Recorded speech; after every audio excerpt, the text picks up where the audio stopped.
So in this video, we will discuss the review of Rankine cycle. Let's start with the ideal steam cycle. तो steam cycle में क्या होता है? Steam cycle में चार main component होते हैं. Boiler, जिसमें steam generate होती है, water से steam में convert होता है. Turbine, जहाँ पे expansion होता है steam का और work output मिलता है.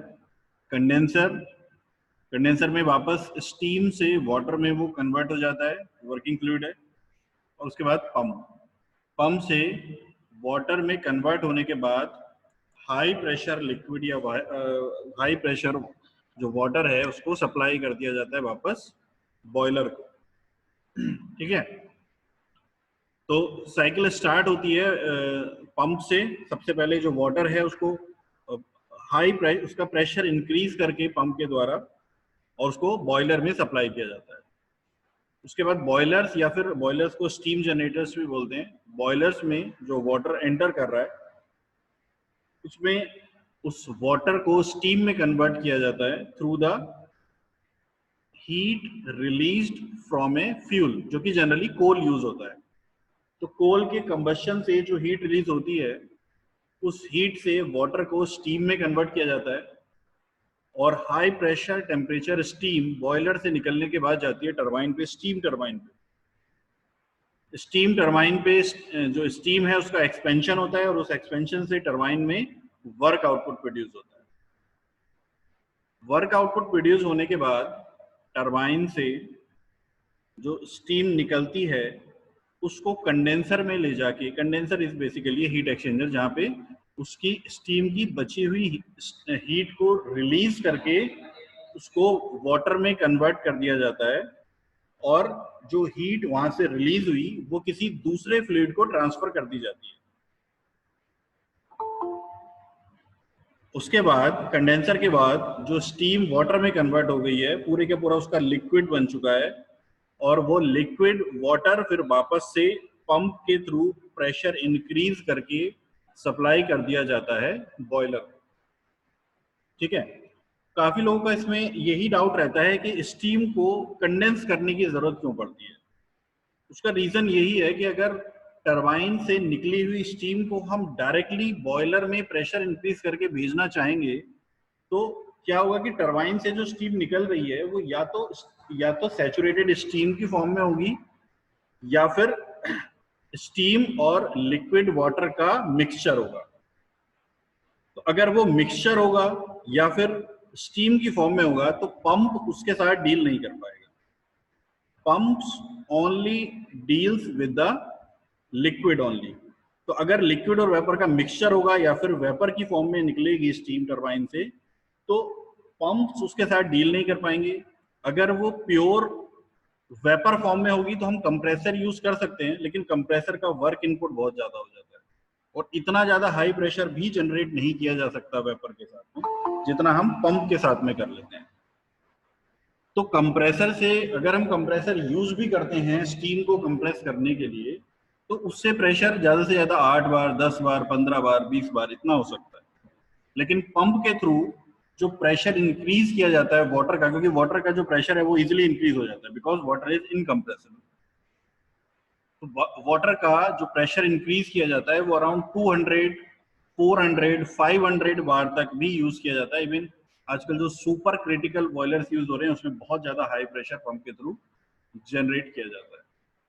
तो this is the ideal steam cycle जो कि एक प्रैक्टिकल साइकिल है.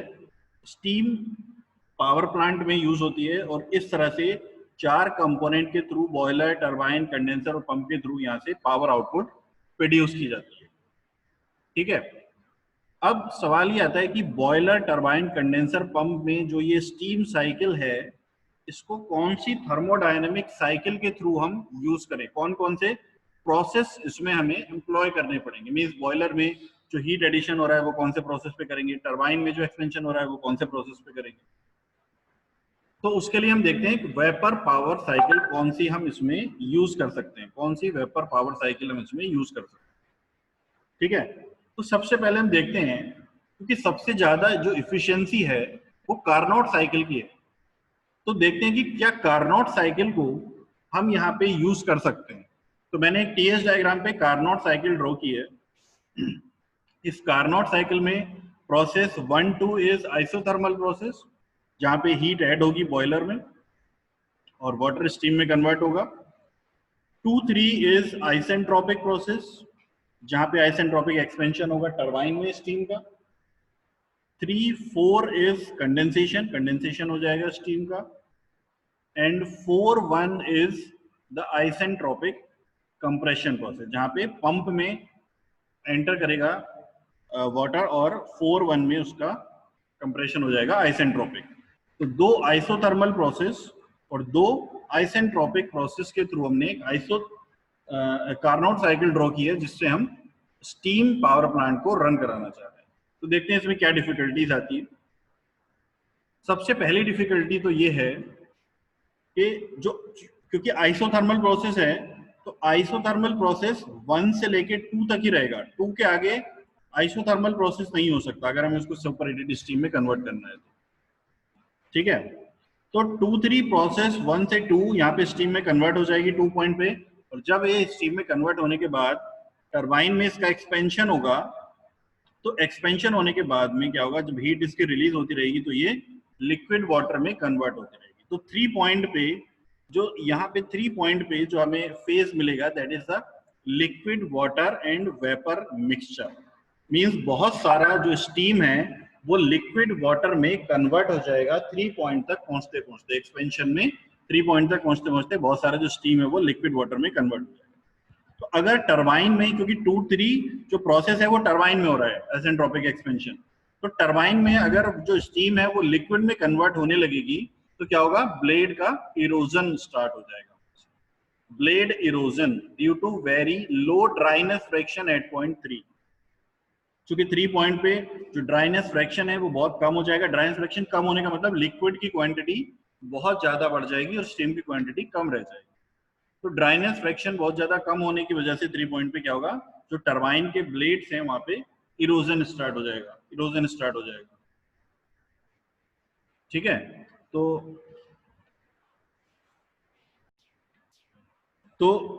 उसके बाद क्या होगा, 3 पॉइंट से 4 पॉइंट तक जब उसका कंडेंसेशन होगा, कंडेंसर में हीट रिमूवल होगा, तो 4 पॉइंट पे उसका कंडेंसेशन स्टॉप करना होगा और 4 पॉइंट से 1 पॉइंट तक उसका आइसेंट्रोपिक कंप्रेशन करना होगा पंप में।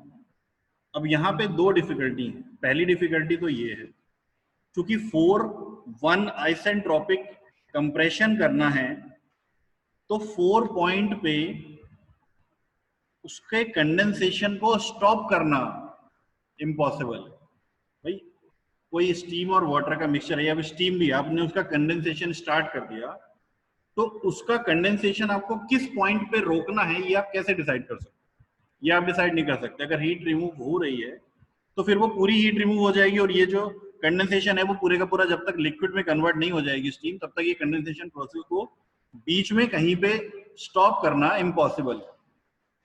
ठीक है, अगर आपने कर भी लिया तो उसके बाद क्या होगा, उसके बाद क्या होगा, 4 पॉइंट पे अगर आपने कंडेंसेशन को स्टॉप कर भी लिया तो 4 पॉइंट पे आइसेंट्रोपिक कंप्रेशन होगा लिक्विड और वेपर मिक्सचर का, क्योंकि 4 पॉइंट पे पूरा लिक्विड में कन्वर्ट नहीं हुआ है। 4 पॉइंट पे भी क्या है, वो लिक्विड और वेपर का मिक्सचर है। तो 4 पॉइंट पे लिक्विड और वेपर का मिक्सचर है, तो फिर से वही डिफिकल्टी जो मैंने अभी बताई कि पंप जो है वो लिक्विड वाटर और वेपर के मिक्सचर के साथ डील नहीं कर सकते। तो pump can't handle liquid vapour mixture phase, तो मिक्सचर जो फेज है उसको पंप डील नहीं कर पाएंगे। अब नेक्स्ट डिफिकल्टी, अगर हम दोनों डिफिकल्टी है कि 4 पॉइंट पे कंडेंसेशन को स्टॉप नहीं कर सकते और 4 पॉइंट पे कंडेंसेशन को हमने अगर स्टॉप कर लिया, 4 पॉइंट पे अगर कंडेंसेशन को हमने स्टॉप कर भी लिया तो ये डिफिकल्टी है। तो क्यों ना हम इसको पूरा कंडेंसेशन होने दें 4 पॉइंट तक। ठीक है, तो कंडेंसेशन वाली प्रॉब्लम तो सॉल्व होगी, पूरा हमने इसको कंडेंस कर लिया 4 पॉइंट तक। अब 4 पॉइंट तक इसको कंडेंस करने के बाद, 4 पॉइंट तक इसको कंडेंस करने के बाद में जब हम इसका आइसेंट्रोपिक कंप्रेशन करेंगे लिक्विड का पंप में, तो क्या होगा, 4 पॉइंट से हमें चूंकि नेक्स्ट जो प्रोसेस है बॉयलर में हीट एडिशन का, वो कांस्टेंट टेम्परेचर पे करना है, और कांस्टेंट टेम्परेचर पे सिर्फ फेस चेंज में ही हो सकता है। अगर फेस चेंज है तब तो कांस्टेंट टेम्परेचर है, वरना आप कैसे हीट ऐड करोगे isothermally, that is the another a difficult task. तो अगर आपने इसको 4 पॉइंट तक लेके गए कंडेंसेशन में ही, तो जब आप इसका आइसेंट्रोपिक कंप्रेशन करेंगे तो आपको ये इस 1 पॉइंट के पैरेलल तक लेके जाना पड़ेगा। यहाँ 1 पॉइंट के पैरेलल तक पॉइंट तक यहाँ तक कंप्रेशन इसका करना पड़ेगा, और तब जाके ये आइसोथर्मल प्रोसेस बनेगा, जो कि इम्पॉसिबल है। तो आप इसमें हीट ऐड करोगे पहले, सब कूलिंग मतलब जो वाटर है उसका टेम्परेचर को इंक्रीज करने के लिए, और टेम्परेचर को इंक्रीज करने के लिए आप आइसोथर्मल प्रोसेस कैसे कर सकते हो? जब तक टेम्परेचर पहुंचेगा नहीं 100 डिग्री सेंटीग्रेड तक, वो स्टीम में कन्वर्ट कैसे होगी? ठीक है, तो टेम्परेचर को इंक्रीज करने के लिए आइसोथर्मल प्रोसेस इम्पॉसिबल हो गया। तो इसलिए कार्नोट साइकिल जो है वो यहाँ वेपर साइकिल्स में यूज नहीं हो सकती। अगर इस तरह की साइकिल हम बना लेंगे जैसी यहाँ पे टीएस डायग्राम में बनी हुई है, तो उसकी इफिशियंसी तो बहुत ज्यादा होगी, लेकिन उसमें जो कुछ प्रोसेसेस हैं वो ऑलमोस्ट इम्पॉसिबल हो जाएंगे, और वर्क आउटपुट यहाँ पे बहुत ही कम हो जाएगा। इसलिए वेपर पावर साइकिल में हम रैंकाइन साइकिल का यूज करते हैं, ना कि कार्नोट साइकिल का। तो समझ में आ गया कि कार्नोट साइकिल क्यों इम्पॉसिबल है वेपर पावर साइकिल में स्टीम पावर प्लांट्स में यूज करना। हालांकि उसकी इफिशियंसी तो ज्यादा होती है, लेकिन वहां पे कुछ भी वर्क प्रोड्यूस नहीं हो पाएगा। ठीक है, इसलिए हम इसमें यूज करेंगे आइडियल रैंकाइन साइकिल, जो हम डिस्कस करेंगे।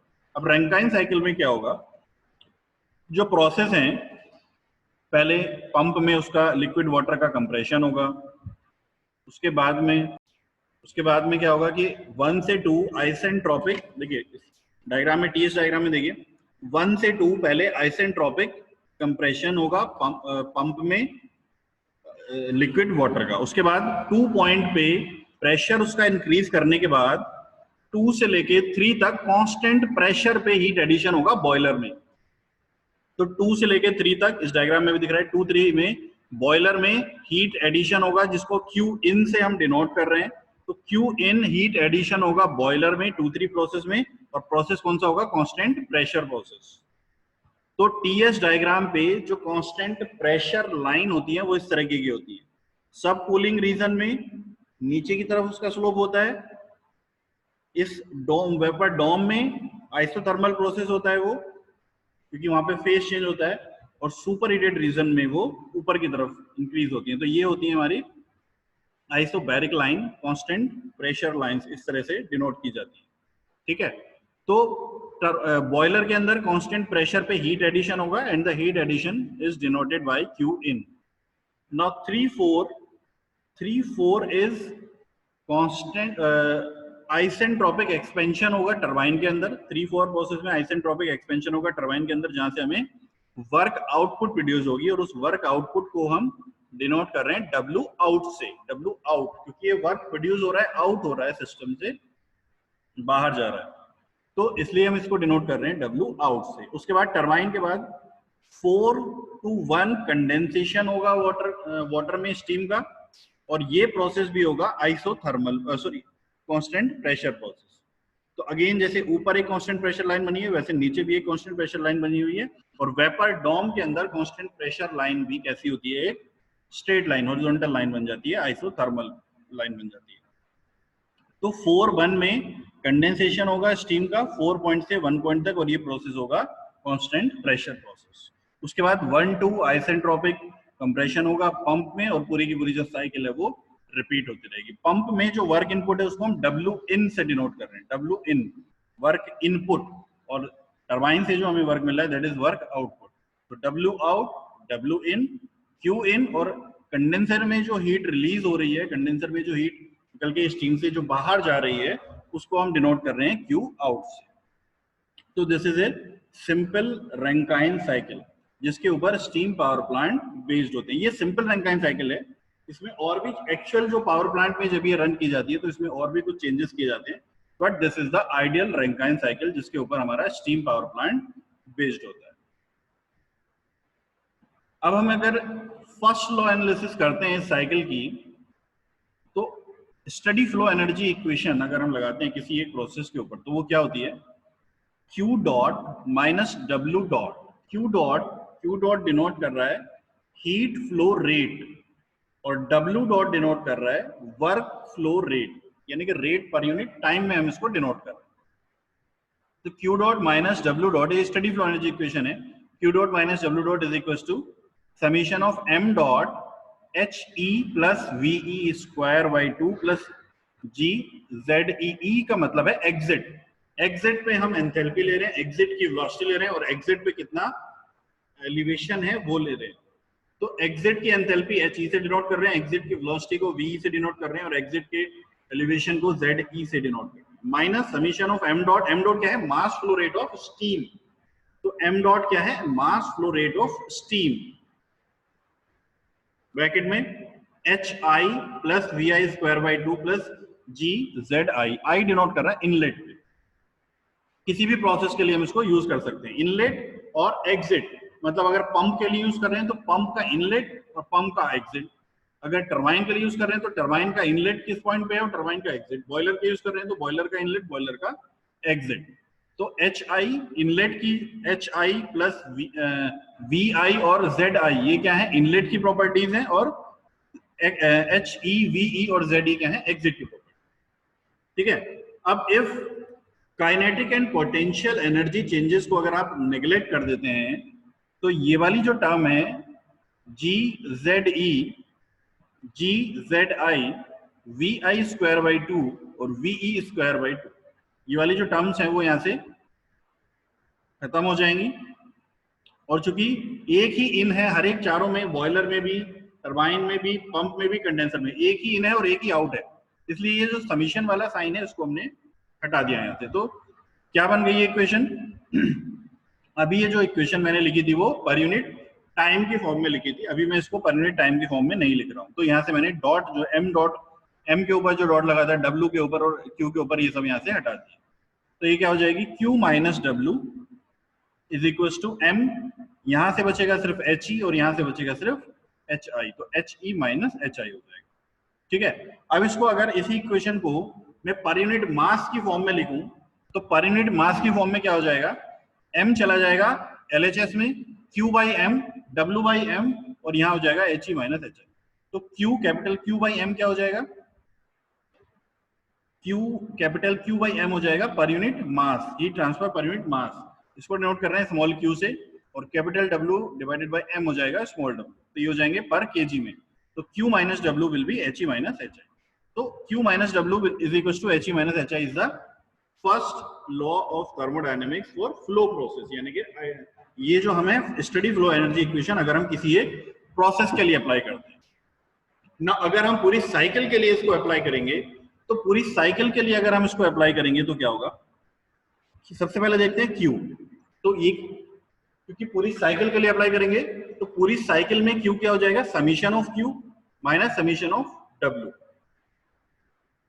अब पूरी साइकिल में 4 प्रोसेस हैं, तो 4 प्रोसेस में समीशन ऑफ Q क्या हो जाएगा, एक चारों प्रोसेस में से 2 प्रोसेस तो आइसेंट्रोपिक है, पंप में और टरबाइन में जो प्रोसेस हो रहे हैं वो आइसेंट्रोपिक है, और आइसेंट्रोपिक का मतलब उनमें तो कोई हीट का इंटरेक्शन नहीं है, बचते हैं 2 प्रोसेस, बॉयलर और कंडेंसर। तो बॉयलर में हीट एडिशन है Q और कंडेंसर में हीट रिजेक्टेड है Q आउट। तो Q की जगह पे कितना आ जाएगा, Q in minus Q out और माइनस W, तो माइनस को अगर हम RHS में ले जाएं तो हो जाएगा प्लस W, तो प्लस W में कितना हो जाएगा, W आउट माइनस W इन। अब RHS में ये भी बचता है HE माइनस HI। तो आउट पॉइंट क्या हो जाएगा, क्योंकि हम साइकिल के लिए यूज कर रहे हैं तो साइकिल की डेफिनेशन क्या होती है, साइकिल की डेफिनेशन होती है कि उसका इनिशियल पॉइंट और एग्जिट पॉइंट सेम होते हैं। अगर हम बात करें कि इनिशियल पॉइंट और एग्जिट पॉइंट सेम है तो इसका मतलब HE माइनस HI क्या हो जाएगा, 0 हो जाएगा, क्योंकि अगर हम इनिशियल पॉइंट और फाइनल पॉइंट को सेम ले रहे हैं तो क्या हो जाएगा, HI माइनस HI, तो ये कैंसिल हो जाएगा और 0 हो जाएगा। तो क्या बचेगा, Q is equal to W, summation of Q is equal to summation of W, ठीक है। और यही हमारा फर्स्ट लॉ ऑफ थर्मोडायनेमिक्स भी होता है, summation of Q is equal to summation of W। तो समीशन ऑफ Q में आ जाएगा Q in minus Q out और समीशन ऑफ W में आ जाएगा Q out minus Q in, ठीक है।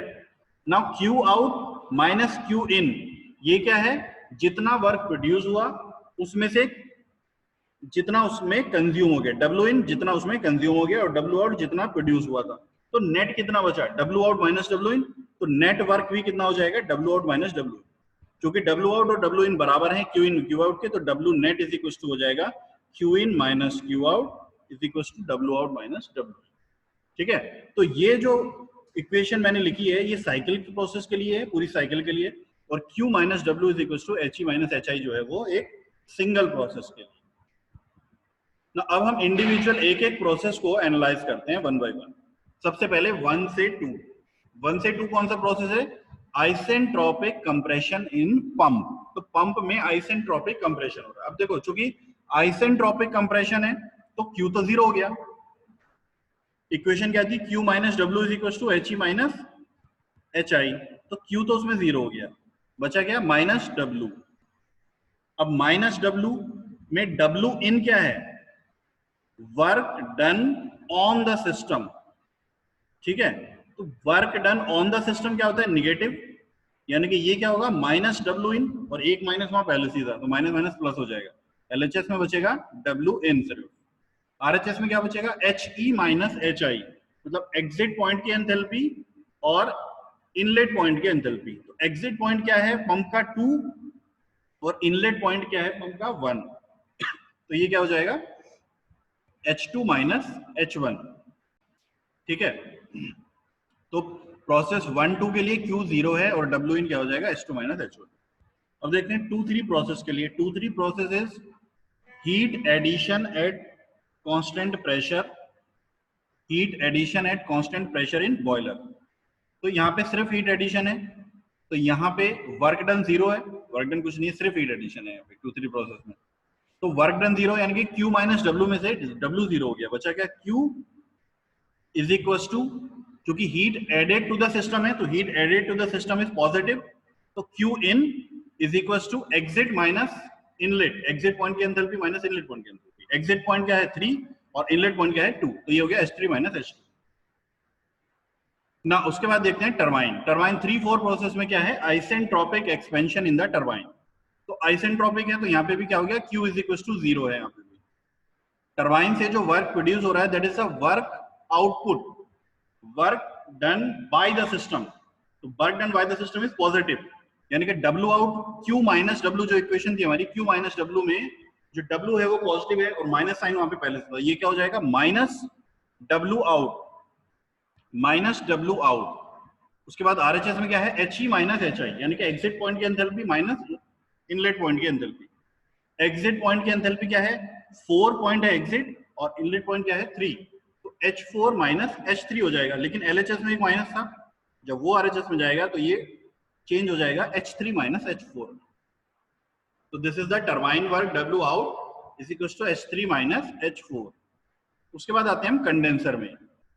कंडेंसर में क्या है, heat rejected from the system. Heat rejected from the system क्या होती है, निगेटिव होती है।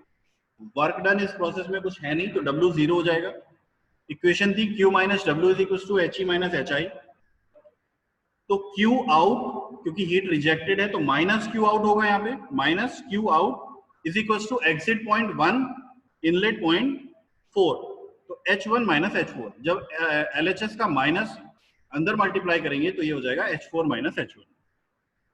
ठीक है, तो ये इस तरह से चारों प्रोसेस के लिए हमने स्टडी फ्लो एनर्जी इक्वेशन या फर्स्ट लॉ अप्लाई करके हमने W इन कितना होगा, Q इन कितना होगा, W आउट कितना होगा और Q आउट कितना होगा वो हमने कैलकुलेट किया। उसके बाद W नेट हमने क्या देखा था, W out minus W in, output work minus input work से मिल जाएगा हमें नेट वर्क। W आउट हमने अभी निकाला H3 माइनस H4 और W इन भी हमने निकाला H2 माइनस H1, तो H3 minus H4 minus H2 minus H1 हो जाएगा ये। अब इफिशियंसी क्या होगी इसकी, efficiency will be W net upon Q इन, कितना आउटपुट मिला और कितना हमने इनपुट उसको दिया। तो आउटपुट क्या है W नेट और इनपुट क्या है जो हीट ऐड की उसमें Q इन। नाउ W नेट को हम इस तरह से भी लिख सकते हैं Q in minus Q out, और W नेट को हम इस तरह से भी लिख सकते हैं W आउट माइनस W इन, दोनों तरह से यूज कर सकते हैं। तो कोई डिफरेंस नहीं आएगा इसमें, चाहे आप W नेट को W आउट माइनस W इन लिख ले चाहे आप डब्ल्यू नेट को Q in minus Q out लिख लें, नीचे क्या रहेगा क्यू इन। ठीक है, तो अब क्यू इन की वैल्यू हमने अभी फाइंड आउट की है H3 minus H2, Q out की वैल्यू हमने अभी फाइंड आउट की है H4 माइनस H1, ये यहाँ पे पुट कर देंगे। तो क्यू इन की जगह पे आएगा H3 minus H2 minus H4 minus H1 upon H3 minus H2। ठीक है, तो W जो इफिशियंसी है वो कितनी हो जाएगी H3 minus H2 minus H4 minus H1 upon H3 minus H2। ठीक, अब देखो यहाँ पे ये वाला जो है ये माइनस H4 है यहाँ पे, और यहाँ पे माइनस H2 है। अगर मैं इनको रिप्लेस कर दूं तो माइनस H2 की जगह पे माइनस H4 ले आते हैं तो ये हो जाएगा H3 माइनस H4, और H2 को इधर ले आते हैं तो ये हो जाएगा माइनस H2 माइनस H1। क्योंकि दोनों माइनस में थे तो कोई डिफरेंस नहीं आएगा, H4 को इधर ले गए और H2 को इधर ले गए, तो क्या हो गया H3 minus H4 minus H2 minus H1। अब देखो H3 माइनस H4 क्या था, W आउट, और H2 माइनस H1 क्या था, pump work, W in. H2 minus H1 is pump work, W इन, और H3 minus H4 is turbine work, that is W out. तो H3 minus H4 की जगह पे लिख सकते हैं W आउट, और H2 माइनस H1 की जगह लिख सकते हैं W इन, और नीचे H3 माइनस H2 तो Q इन था। तो thermal efficiency W out minus W in upon Q in भी लिख सकते हो, और Q in minus Q out upon Q in, इस तरह से भी इसकी इफिशिएंसी को निकाला जा सकता है। ठीक है, अब यहाँ पे जो एंथैल्पी है H3, H2, H4, इनकी जगह पे आप CP_T नहीं लिख सकते। H3 माइनस H2 को CP_T3 माइनस T2 यहाँ पे नहीं लिख सकते। क्यों? क्योंकि यहाँ पे हम स्टीम और लिक्विड वाटर की बात कर रहे हैं। H जो है वो CP_T या तो कांस्टेंट प्रेशर प्रोसेस के लिए होता है, और अगर किसी और प्रोसेस के लिए हम H को CP_T लिख रहे हैं तो फिर उसके लिए जो वर्किंग फ्लूइड है वो आइडियल गैस होना चाहिए। बट यहाँ पे आइडियल गैस नहीं है, इसीलिए हम H3 माइनस H2 को CP_T3 माइनस T2 नहीं लिख सकते। ठीक है, तो यहाँ पे जो एफिशिएंसी है वो एंथैल्पी की टर्म में ही रहेगी। कंफ्यूज नहीं होना यहाँ पे गैस टरबाइन साइकिल की तरह, जहाँ पे हम एंथैल्पी को टेम्परेचर की टर्म में लिख लेते थे, क्योंकि वहां पे जो वर्किंग फ्लूइड था वो आइडियल गैस था, और यहाँ पे जो वर्किंग फ्लूइड है वो स्टीम है। तो इसलिए यहाँ पे जो एंथैल्पी है उसको हम H3 माइनस H2 को CP_T3 माइनस T2 की फॉर्म में नहीं लिखेंगे, या फिर एंथैल्पी को CP_T की फॉर्म में नहीं लिखेंगे। तो इसकी जो इफिशियंसी है वो हमें एंथैल्पी की टर्म में ही कैलकुलेट करनी पड़ेगी। ठीक है, एंथैल्पी की टर्म में जो इक्वेशन यहाँ पे लिखी है, चाहे हम उसको Q in minus Q out upon Q in की फॉर्म में निकालें, या फिर W out minus W in upon Q in की फॉर्म में निकालें, इफिशियंसी बिल्कुल सेम ही आने वाली है।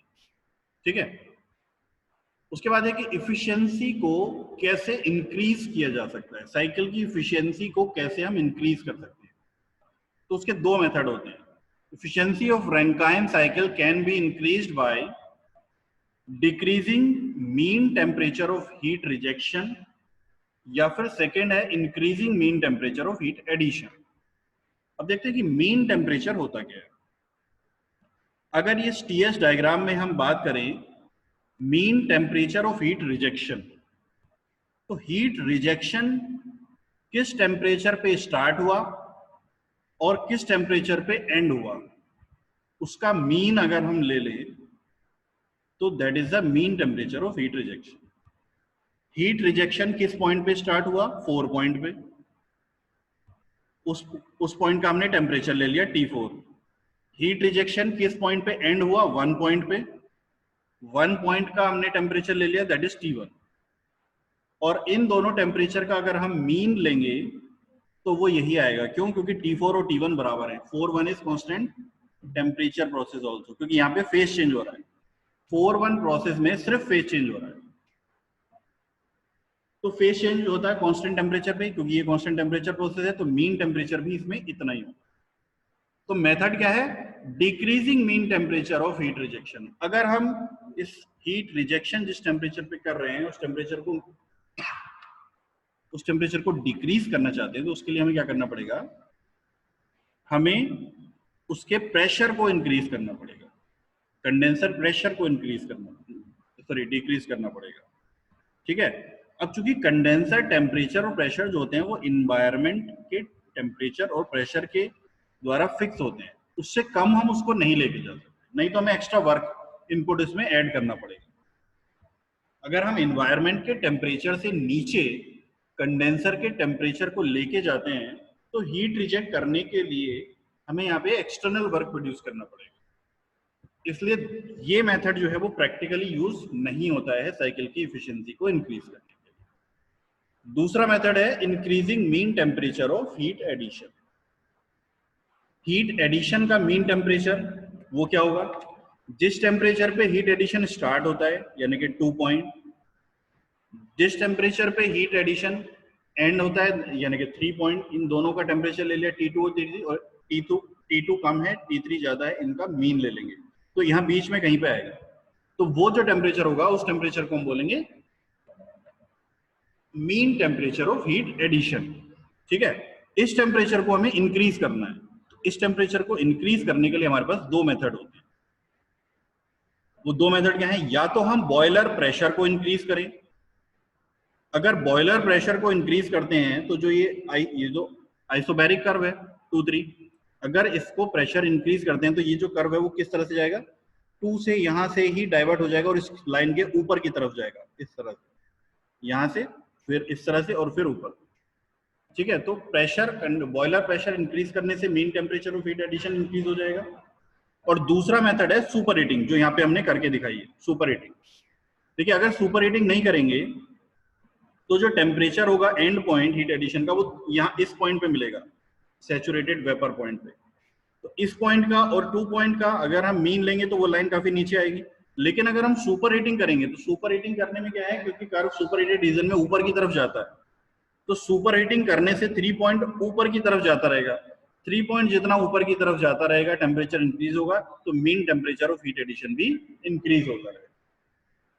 ठीक है, तो ये दोनों मेथड ही प्रैक्टिकली जो पावर प्लांट्स होते हैं वहां पे साइकिल की इफिशियंसी को इंक्रीज करने के लिए यूज होते हैं। ठीक है, तो साइकिल की इफिशियंसी को इंक्रीज करने के लिए हमारे पास वैसे 3 मेथड हैं, या तो हम कंडेंसर प्रेशर को कम कर दें, या फिर बॉयलर प्रेशर को बढ़ा दें, या फिर सुपर हीटिंग करें। बट प्रैक्टिकली कंडेंसर प्रेशर को डिक्रीज करना पॉसिबल नहीं हो पाएगा, क्योंकि फिर उसमें क्या होगा, टेम्परेचर भी डिक्रीज होगा।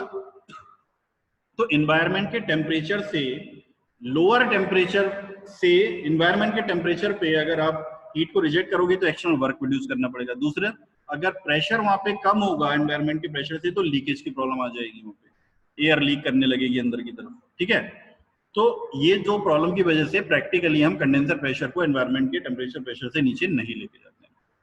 बाकी जो दो मेथड है, इंक्रीजिंग बॉयलर प्रेशर और सुपर हीटिंग, ये दोनों प्रैक्टिकली साइकिल में यूज होते हैं। इसीलिए प्रेशर को इंक्रीज करने के लिए सुपर क्रिटिकल बॉयलर्स यूज होने लगे हैं, क्योंकि वहां पे बॉयलर प्रेशर बहुत ज्यादा रहता है, अराउंड 500 to 600 बार तक भी पहुंच जाता है।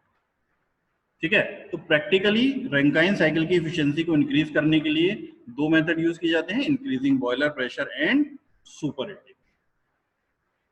ठीक है, तो आज के लेक्चर में बस इतना ही।